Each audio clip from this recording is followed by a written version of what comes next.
This is Hartford Whaler Nation.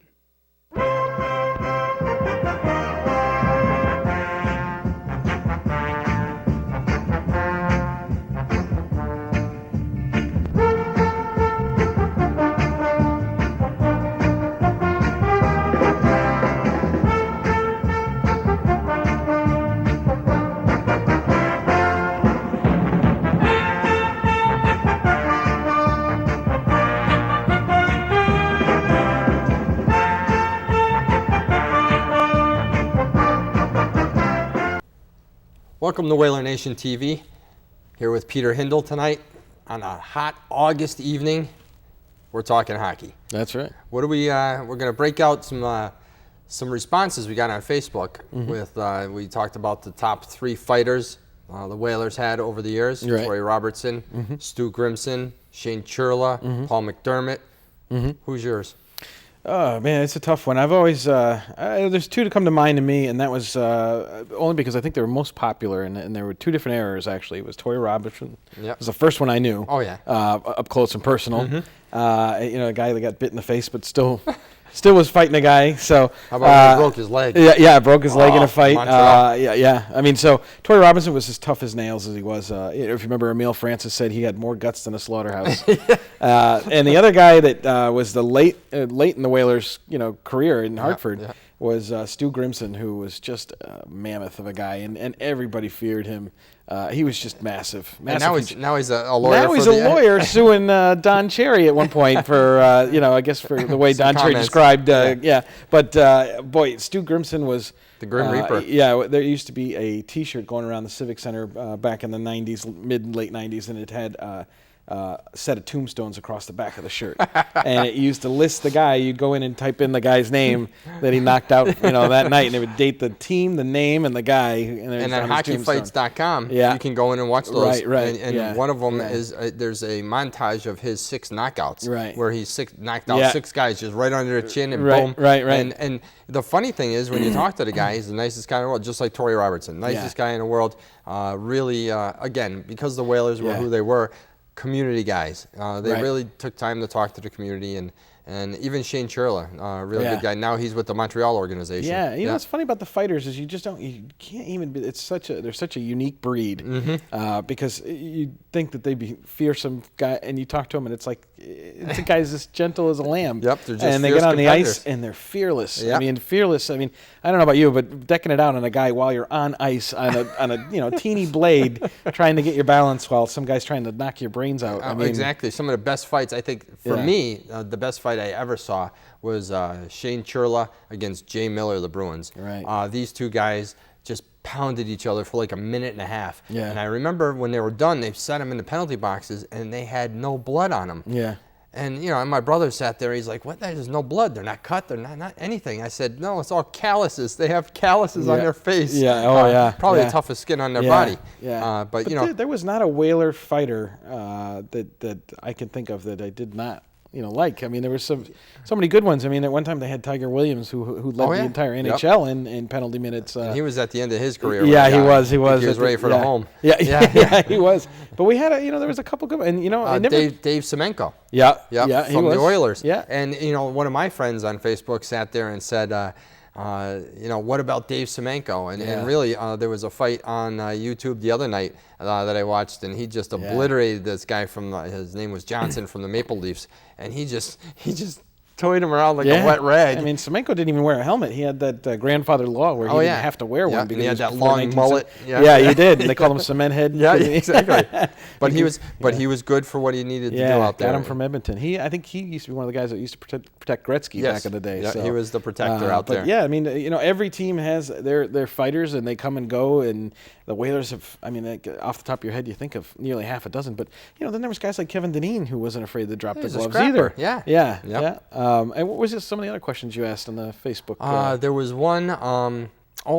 We posted this clip of the Soviets when the New England Whalers played the Soviet team. I think it was '75. That's right. And they came in, and the Whalers beat them 5-2. I believe the score was.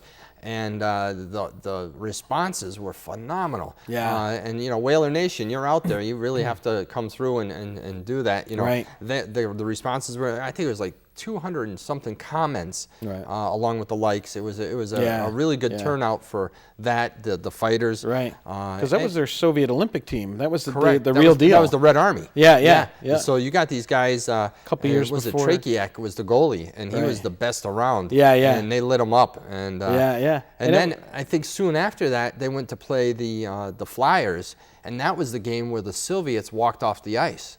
Oh. Because the Flyers were extremely physical. They played Flyer hockey, and they didn't like and that. they didn't like that. They walked off the ice, and Yeah. I don't know if it was an official from the NHL or whoever walked into the Russians' locker room and said, "Hey, you don't get out there, you're not getting paid." Yeah.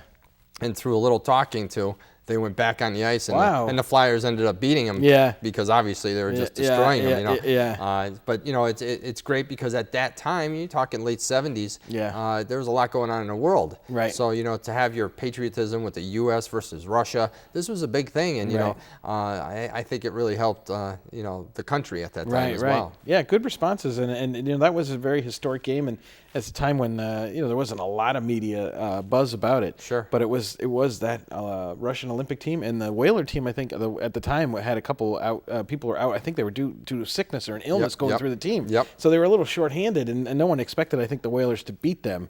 And Even though it was exhibition, but still. Right. Yeah. And it was really cool because you look at the video that's posted, and that's part of a Whaler Nation, Mark Walland, and his Classic Hockey there, Classic Hockey TV. He puts it out there, and the thing is, he sits there, and you watch the clip, and the Whalers score, and in the background, the crowd's going crazy, and it's the old Civic Center before the roof collapsed, and you can hear in the background the brass bonanza, and it just goes to show the tradition in Hartford hockey, whether it's the New England Whalers, the Hartford Whalers, that song has stayed throughout. Right. And when you hear it, you're like, oh, wow. No, it's not just the Whalers of the '80s and the '90s. It's the Whalers from the New England Whaler days. Right. So there's some other things we've put out there. Who's your favorite Whaler? I mean, it ranged from anyone from Ronnie Francis to Kevin Dineen to Sanderson came up, Castles came up, but above all, it was Ronnie and Kevin were the top couple. Oh, without question. And if you guys want to see any of these videos, you can actually go to Whaler Nation TV just to see them if you'd like to see them. And you can also go there and check out the page if you want. There's a lot to look at. There's when you look at the rich history for the Whalers, and over the years, you have the Howes that were signed, like Mark had said. That was a big thing for the Whalers back then. You had Mark, Marty, and Gordy coming to the team, and really, the one who orchestrated their contracts was the mom, Colleen Howe. Yeah. Oh yeah. And for a lady who was really in the game was Mrs. Howe, and Hartford was very fortunate to have all three of them with the Whalers. Yeah, and then they got the banner in Civic Center says Hockey's First Family. And that was part of the Connecticut Hockey Hall of Fame. Right, which actually I think they announced in the paper they're going to announce who is going to be inducted, I think, tomorrow. Oh, really? For the new Hockey Hall of Fame inductions, which I think are going to be done this hockey season in Hartford somewhere. So, excellent. But that would be great to find that out. So we'll get to find out, if there's going to be, I don't know if there's going to be anher 6 inductees like there was for the original inaugural. What was this past one? Was what? Brian Leach, Mike Liute, Julie Chen, the USA Hockey Ladies Hockey Championship. I think they won the gold. Yes, they did. And let's see, who else was there? Brian Leach, Mike Liute, Bill Barnes. Bill Barnes, Yep. I think we're missing one other. Oh, Blaine Stoughton. Yes, Blaine Stoughton. And Ken Janander, the Wolfpack head coach. Yep, also played for the team for quite a long while. And just an outstanding person, a gentleman all the time. Right. Really, he does a great job with the organization. He did not get selected as the Ranger head coach. The Rangers had fired their head coach, John Tortorella. And there was a little rumors. Who are they going to? Vigneault? They went with Alain Vigneault. And, I guess Mark Messier maybe didn't like that, and he decided to move on. So Mark Messier has left the Rangers. Oh, really? Yeah, he is going to work on it's a champion skating center for youth hockey in New York. Oh, okay. And kind of make that. But, he wouldn't be doing that if he had gotten the Rangers head coaching job. Sure. But, hey, so there's a couple changes, and Ken Janander is still going to be the head coach here. Yep, and he likes the area. Yeah, he always said he likes the area. He's just a great guy for Hartford. Right. And he's done a great job. Yeah, actually, the team has done well as well as an AHL team can do, Right. considering they have roster changes and you're jumbling. And I think they like Ken Janander in that role. I'm not sure if he wants to move up in the ranks or if he's happy where he is, but the Rangers are definitely happy with him. It appears, So, but that's interesting, and they've had a couple changes too. Chris Newberry, who was kind of like a staple for the AHL team in Hartford. Sure. He played 222 games for the Wolfpack and the Connecticut Whale. He got shipped to the Flyers. Yep. In exchange for Danny Savret, who is a kind of an offensive, defensive defenseman. And I think the Rangers just wanted to upshore their defensive depth a little bit. So yeah, Chris Newberry will be back, but in a different uniform. Yep. So and he was another guy who wore number 11. He was a fan favorite. He was kind of like Kevin Dineen. He would score and then get in a fight. So that's not bad. So. And there's a lot of changes going on with the NHL. I mean, this particular week that just passed us, a lot of activity on the signings. You had Bergeron signing an 8-year deal with the Bruins, right? Which keeps him there basically probably till the end of his career. Yeah. There's been some changes as the free agency began. I believe again July 5th. So Nathan Horton, who was a big part of the Bruins championship runs. Fan favorite as well. Yeah, because they won the Eastern Conference Championship this year, and then 2 years ago they won the Cup. Yep. And he was on both those teams, but he has decided to go to Columbus, so he'll be in Columbus. And then you had a bunch of trades come down the pike. Yeah. Actually, the Bruins were involved in a 7-player trade. A big one. Which sent Tyler Seguin. Yep. You sent Rich Peverly. Yep. And you sent Ryan Button. Right. Along with a prospect. Right. Over to Dallas. In exchange for three prospects and Louis Erickson, who's a winger. Yeah. And today Louis made a statement. He's very excited to come to Boston and see the city and its history of hockey in Massachusetts. And the other thing about Boston is they're probably going to lose Yager, but they got Jerome McGinley. So that's funny because I'm not terribly upset about losing Yager. Yeah. I think he's past his prime.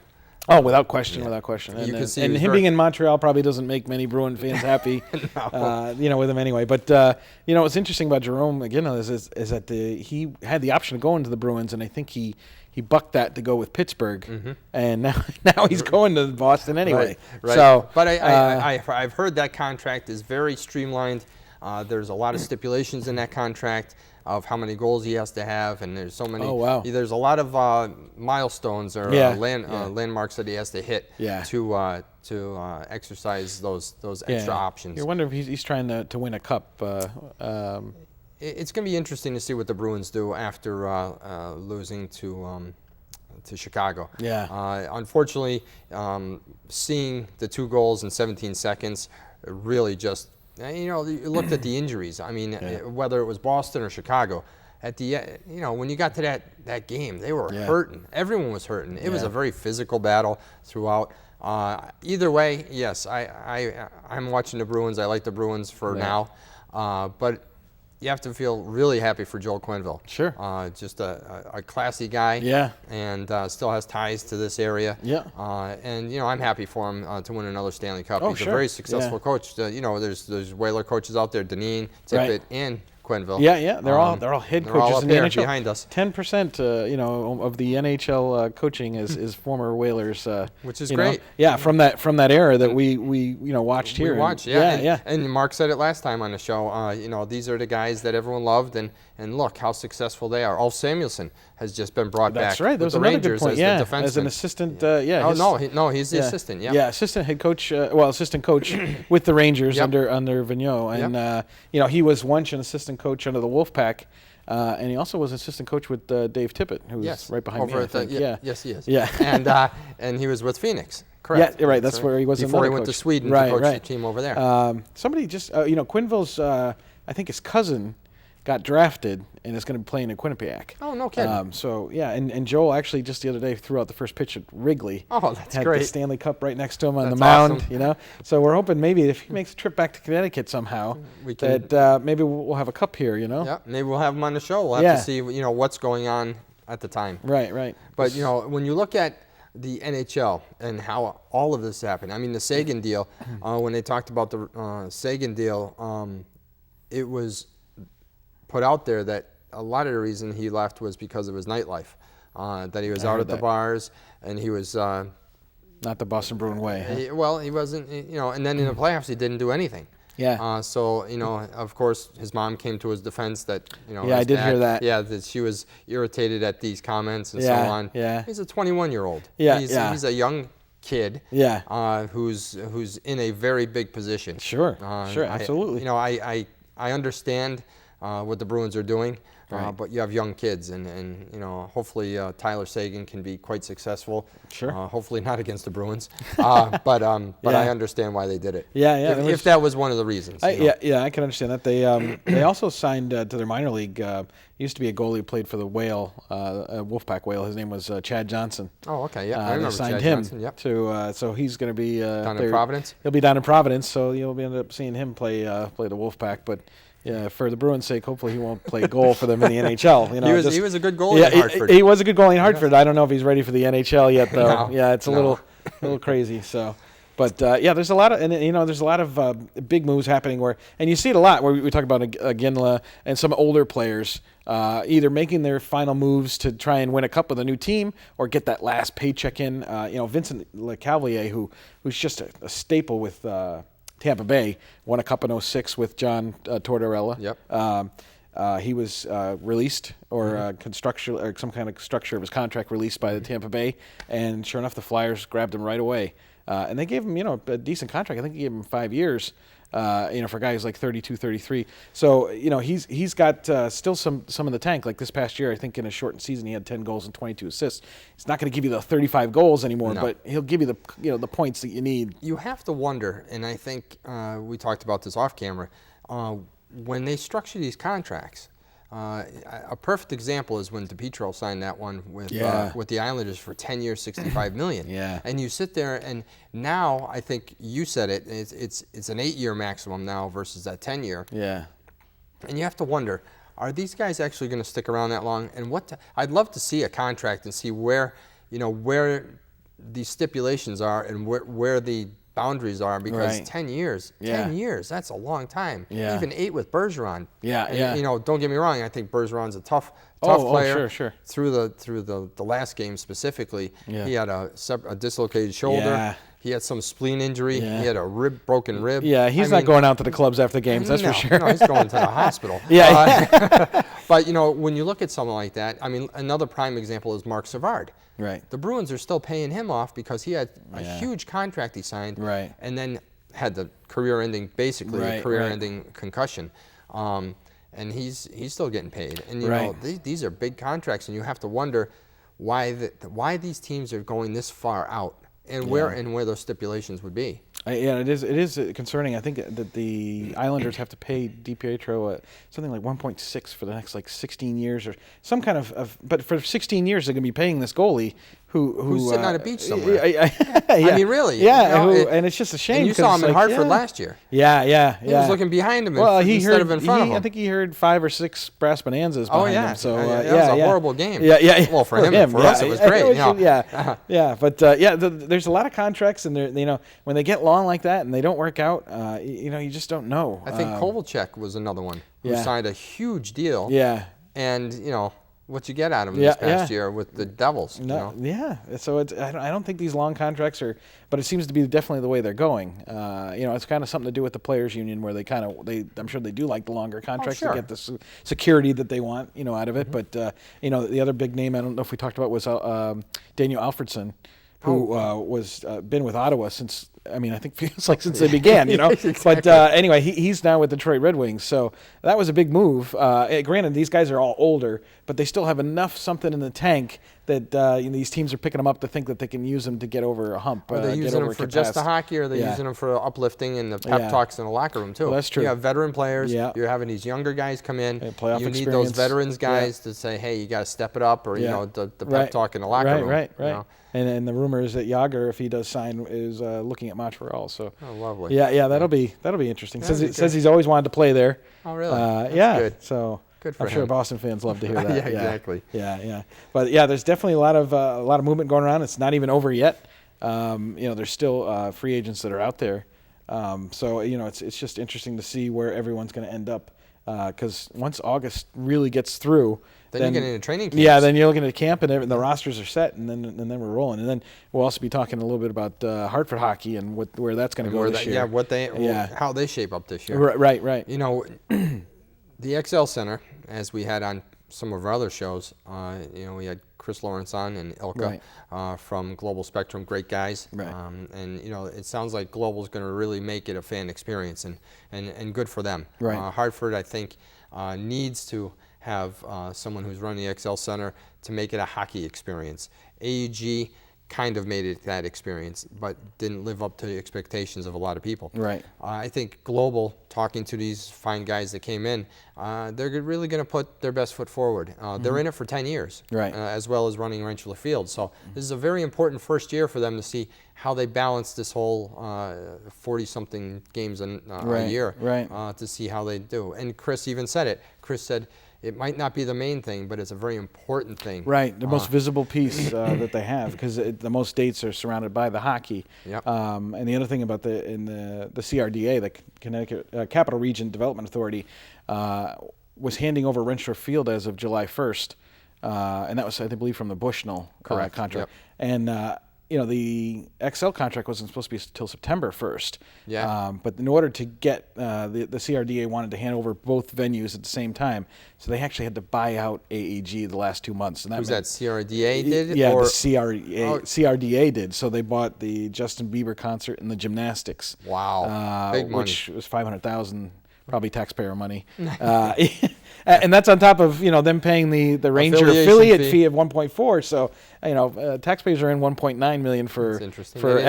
They didn't do that for Whaler Sports, did they? they Didn't do that for WSC. So. But yeah, so the state, we're all on the hook a dime or so. Yeah. So, but anyway, we'll see how that all pans out, because that should be. I think the point is they're going to put money into the XL, into the plumbing, yeah, they already said heating and cooling. $35 million for this summer, and that's an awful lot of money. Sure. Hopefully they make the... Yeah. I mean, most of it will not be visible to the fans, though. It's behind the scenes mechanics, plumbing, electrical. Well, you spoke to, what's his name? Michael Freemuth. Right. He's the head of the CRDA. There was a Hartford Alliance luncheon. Yep. And he spoke there, and I got one question in. So, and the question was us paying the affiliate fee, what are we looking to get out of that? And he said, well, the XL Center as it is, it's not something that an attractive place for a team, so that they're going to put some money into it, and to keep it going. So. And it was funny after you said that. Yeah. They also, I think he was on with Dennis House. Right. And he said it's pretty interesting that we have to turn on the heat to keep it warm, but we have to turn on the AC to cool down the ice. Yeah, that's right. He said if you in the winter, he said something about they have to turn on the AC, otherwise you'd be looking at fog. We'd have a fog game. And it just goes back to the fact that, and I'm sure someone out there has talked about. Obviously, you can refurbish the XL Center and just sink money into it, or you can build a new facility somewhere. Right. My opinion, and only my opinion, not that it matters, is you really have to keep something downtown. Yeah. You lose the downtown structure of having a nucleus downtown. Right. You're going to lose downtown unless you have a lot of other people step up. You bring up a good point about that, because keeping it. Howard Baldwin was on here, and he would use Fenway Park as an analogy. Not that the XL Center is Fenway Park, but the point being that Fenway Park's been around 100 years. When it got to be around 40 years old, they came to the point of, should we trash it, or should we revamp it, cookie cutter it, and they decided to go with the revamping the Fenway Park. And now look at it. I mean, it is in itself a 1912 ballpark, but it's also the experience. It's an experience now, and definitely we're not trying to say the XL Center is an experience. Well, it could be an experience, but if the way you look at it. If you put enough money into it, it could be that's pretty good. But really, when you look at it, and it's the same analogy. The Red Sox have their fans, their fan base, their history and tradition. Right. We Whaler fans have our hockey, we have our tradition, and all the exciting moments that happened at that Civic Center. Right. And we need to keep something Right. I hope they do something with the XL Center if they can. Right. There's just too much trapped in. The ghosts of hockey are still there for Yeah, us. right. If you can update it, because I mean it's so centrally located. That's just a great thing about it, and if you can do something to make it more memorable, like I think someone mentioned, like what the Barclays Center does, the place in Long Island, they bring local outside vendors into the building. So, for example, where they bring like the famous Brooklyn pizza place, we would bring in like Franklin Giant Grinder from Franklin, Frank Or Avenue. Agave. Yeah, or Agave, or I'm trying to think of another like Avon's. Like maybe have some kind of small little little sports pubs. bar. Yeah, that'd be great. Yeah, because this way you could bring some parts of Hartford into the XL Center. And you see, as you go to hockey games in other cities, and you see the pubs. I was in Washington, and I saw the Verizon Center, and outside lines of people trying to get into the pub before the game. Unbelievable. Yeah. All in their jerseys. I mean, it was a hockey experience. Right. That's what Hartford needs. You really need that. I mean, before we run out of time, the other thing we have to bring up is community relations. Sean, our co-host, is part of the Bushnell Park Foundation, and he's on the events committee. I attended with him and our family the summer solstice that occurred about 2 weeks ago. Yeah. Peter, you were there last year. Good event. And it was a great event. Mayor Segarra was there. Yeah. And the town officials were there, and it's all to benefit the Arch, as well as Bushnell Park. And that's another staple of Hartford. We put that on Facebook where we said, Hartford is a major league city on many levels. Of course, you get the responses that, Hartford's a major league city, but can't keep a major league team. Well, remember, it wasn't anything to do with the fans not wanting a team. It was about an owner who purchased a team and chose to move that team somewhere else. We can be part of the solution rather than part of the problem, and I think that's something we really have to focus on, whether it's being part of Bushnell Park Foundation or any of these other nonprofit groups that are trying to keep Hartford going. Yeah. I mean, you had a great time when you went. Yeah, as a matter of fact, that we did take the tour of the Arch, and I thought I knew it because I kind of enjoy history. But I mean, if you go on that tour and they show you each sculpture means something, and the people that actually brought that arch to life are actually buried inside it. Yes. I don't know if you ever saw that. It's unbelievable. Yeah, it is. And as you go up it, the people that give the tour will explain to you how this happened and that happened. And it was very different at the time. There used to be a river underneath that. Yes, and the pictures they show you on the tour are the sketches it's and the same paintings. city, but you won't believe it. It's unbelievable, and this is Hartford has such potential, and to get involved in these groups is just paramount. Key. It is. It really is. And these people are the people that live downtown and they work downtown, and they believe in Hartford. And I've been opened up. My eyes have been opened up by my son getting us involved in these committees, and it's been a fun time. Yeah. But we're going to wrap it up for this edition of Whaler Nation TV. Remember, we bleed green under one nation. Have a great night.